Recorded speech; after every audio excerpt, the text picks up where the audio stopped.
Hello! My name is Adrian Milag.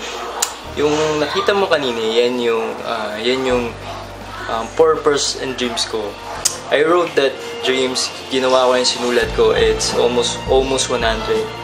Na sinulat ko, ito yung mga gusto kong mangyari for the rest of my life. So sinulat ko isa-isa, very specific kung ano yung gusto kong mangyari, ano yung gusto kong maging for 5 years, 10 years from now. So everyday ginagawa ko yan, everyday I read it. When I woke up, pagkagising ko, after I pray, binabasa ko yan, everyday. And my message for you is, kailangan have a dreams, have a goals in life. Kailangan everyday when you wake up, meron magpupush sa'yo na gawin mo yung best mo, maybe in your job, maybe in your business. Kailangan meron magmo-motivate sa'yo, mag-inspire sa'yo everyday. So, yan yung isa sa mga nag-inspire sa akin, nagbibigay ng fire sa akin na to do best, di ba? Para ibigay ko ang lahat.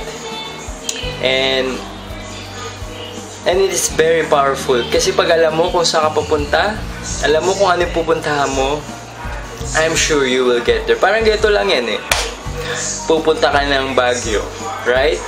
So ano ba sasakyan mo? Papuntang Cagayan o papuntang Baguio? Diba? So, syempre, sasakyan mo papuntang Baguio. Matraffic ka man, or maipit ka man, or mabagal man yung biyahe mo.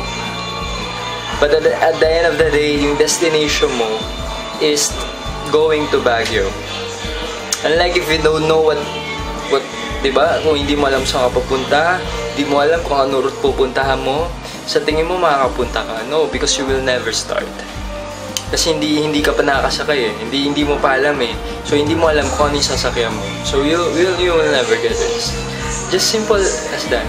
And you know, the most successful people that I know, kung papansinin mo, kung titignan mo kung anong ginagawa nila, ginagawa nila everyday, they have dreams, they have goals in life, alam nila kung saan sila pupunta, they know, sinulat din nila kung ano ba yung magiging sila. Okay, so have dreams, have goals in life, because yan yung magdadala sa'yo papunta sa success na gusto mo. So I hope na blesses, na inspire kita sa message kong ito. So you can put your comment below para i-share mo sa akin yung insight mo, and you can also subscribe at my blog at www.adrianmilag.com para ma-share ko yung mga latest vlogs, articles, and video na ipopost ko. Okay? So this has been Adrian Milag, together towards radical change.